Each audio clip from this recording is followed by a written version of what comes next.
দর্শক, রাজধানীর উত্তরা একটি 7 তলা ভবনের দ্বিতীয় তলায় এক বাসায় ভয়াবহ আগুনের ঘটনায় মারা গেছেন 3 জন। এই মুহূর্তে ঘটনাস্থলে আছেন আমাদের সহকর্মী ভাস্কর ভাদুরী। আমরা যুক্ত হচ্ছি তার সাথে।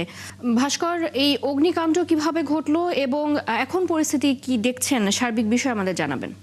চৈতি, বিষয়টি হলো যে একদম শীতকালে সকালের দিকে, এক কথায় ভোরের দিকে ঘটনা। আমরা ফায়ার সার্ভিসের পক্ষ থেকে যে তথ্য পেয়েছি সেই তথ্য অনুযায়ী সকাল 7টার কিছু পরপরেই একটি বিস্ফোরণের শব্দ হয় এবং তারপরে অগ্নিকাণ্ডের সূত্রপাত হয় এবং ফায়ার সার্ভিসের কর্মীরা এসে পৌঁছায় 10 থেকে 12 মিনিটের মাঝে এবং তার পরবর্তীতে তারা তাদের যে কার্যক্রম সেই কার্যক্রমের মাধ্যমে সকাল 10টার দিকে আগুন নিয়ন্ত্রণে নিয়ে আসতে পারে। এবং এর মাঝেই কিন্তু আমরা ফায়ার সার্ভিসের তথ্য অনুযায়ী যতদূর জানতে পেরেছি যে 3 জন নিহত হয়েছে, যার মাঝখানে 2 জন নারী, 1 জন পুরুষ এবং 13 জন আহত হয়েছে এই ভবনের। 72 ঘন্টা ময়েশ্চার লক সমৃদ্ধ লিলি বডি ওয়াশ, শিয়া বাটারের গুডনেস স্কিন রিপেয়ার করে রাখে সফট ও গ্লোয়িং। সব মিলিয়ে আগুনের ঘটনা কিন্তু বেশ ভয়াবহ, কারণ রাজধানীপুর একদম উত্তরাতে প্রাণকেন্দ্রে বলা যায় 3 জন নিহতের ঘটনাটা কিন্তু কোনোভাবেই ছোট নয়। আমরা এখনো স্পষ্ট সবকিছু জেনে উঠতে পারিনি। আমার স্থানীয় যারা রয়েছেন তাদের সাথে যদি কথা বলে হয়তো বা পুরো বিষয়টা একটু ভালোভাবে আমরা বুঝতে পারবো। আপনি তো এই বিল্ডিংয়ের এই এলাকার কিভাবে আগুনের লাগলো অথবা কি আপনারা জানতে পেরেছেন অগ্নিকাণ্ডের বিষয়টি? সকাল, আমি তো কল্যাণ সমিতির 11 নম্বর সভাপতি। সকালবেলা আমি জানতে পারছি সকাল 8টার দিকে যে আগুন লাগছে। আমি দ্রুত আসছি, এসে দেখছি আগুন ধরে গেছে অলরেডি।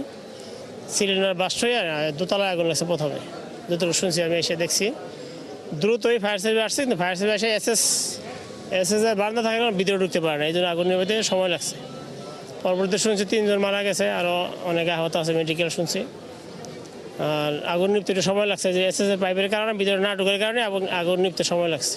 যারা মারা গেছেন তারা কোন ফ্ল্যাটের অথবা কোন বিষয় আপনারা এই সঠিক জানি না, এই বিল্ডিংয়েরই সবাই। আর এই বিল্ডিংয়ের মালিক জুয়েল মোল্লা, যতটুকু জানি আমরা। আগুনটা লাগছে সিলিন্ডার ব্লাস্ট হয়েছে, দোতলায় সিলিন্ডার ব্লাস্ট হয়েছে। চৈতি, শুনছিলেন যে যারা রয়েছেন স্থানীয় বাসিন্দারা, তারা কিন্তু বলছেন যে আগুনের বিস্ফোরণ হচ্ছে সিলিন্ডার বিস্ফোরণের মাধ্যমে আগুনের কারণ। তবে এই বিষয়টি কিন্তু এখন পর্যন্ত স্পষ্ট নয়।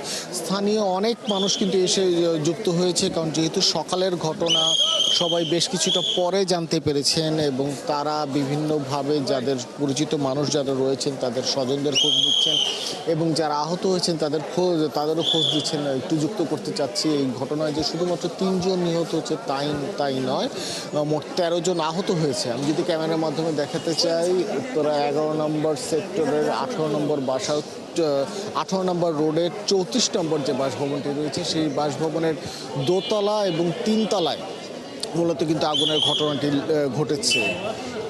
এবং আমরা যতদূর জানতে পেরেছি এটি একটি ডুপ্লেক্স ফ্ল্যাট ছিল এবং সেই ফ্ল্যাটের অর্থাৎ দোতলা এবং 3 তলায় একই পরিবার, সেই পরিবারের সদস্যরাই কিন্তু আক্রান্ত হয়েছে বলে এখন পর্যন্ত আমরা জানতে পেরেছি। তবে তাদের পরিচয় কিন্তু নিশ্চিত হতে এখনও আমরা পারিনি। তবে আরেকটি বিষয় জানিয়ে রাখতে চাচ্ছি চলতেই, যে শুধুমাত্র যারা নিহত হয়েছে তারা নয়, যারা আহত হয়েছেন তারা এই ভবনের কোন কোন ফ্ল্যাটে থাকতেন কিংবা একই সাথে তাদের পরিচয় এখন পর্যন্ত কিন্তু নিশ্চিত হওয়া যায়নি।